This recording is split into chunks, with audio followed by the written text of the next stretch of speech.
കേരള ഇനി കേരളം. സംസ്ഥാനത്തിന്റെ പേര് കേരള എന്നതിൽ നിന്ന് കേരളം എന്നാക്കി മാറ്റാനുള്ള ബില്ലിന് കേന്ദ്ര മന്ത്രിസഭയുടെ അംഗീകാരം. സംസ്ഥാന സർക്കാരിന്റെ ആവശ്യം അംഗീകരിച്ചാണ് തീരുമാനം. PR സുനിൽ ചേരുന്നു. അങ്ങനെ ആവശ്യം അംഗീകരിക്കുന്നു അല്ലേ?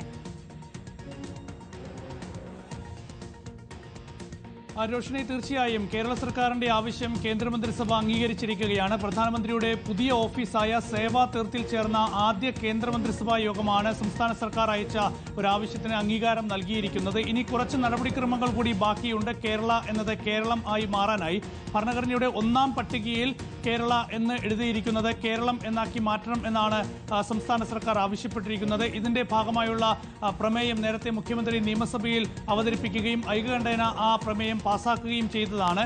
ഇനിയിപ്പോൾ കേന്ദ്രമന്ത്രിസഭ പാസാക്കിയ ഈ ബില്ല് നിയമസഭയിലേക്ക് അയക്കും. നിയമസഭ ആ ബില്ല് പാസാക്കി പിന്നീട് കേന്ദ്രത്തിലേക്ക് തിരിച്ചയക്കണം. പിന്നീടാണ് ബില്ല് പാർലമെന്റിൽ വരിക. പാർലമെന്റ് പാസ്സാകുന്നതോടെയാണ് ഔദ്യോഗികമായി കേരള എന്നത് കേരളം എന്നായി മാറുക. ഏതായാലും സംസ്ഥാന സർക്കാരിന്റെ ആവശ്യം കേന്ദ്രമന്ത്രിസഭ അംഗീകരിച്ചിരിക്കുന്നു. നേരത്തെ ഇതേപോലെ ഒരു പേരുമാറ്റം ആവശ്യപ്പെട്ട് സംസ്ഥാന സർക്കാർ അയച്ച ഒരു ആവശ്യം സാങ്കേതിക കാരണങ്ങൾ ചൂണ്ടിക്കാണിച്ച് കേന്ദ്രം മടക്കിയിരുന്നു. അന്ന് ഭരണഘടനയുടെ 1-ാം പട്ടികയിലും 8-ാം പട്ടികയിലും മാറ്റം വേണം എന്നതായിരുന്നു കേരളത്തിന്റെ ആവശ്യം.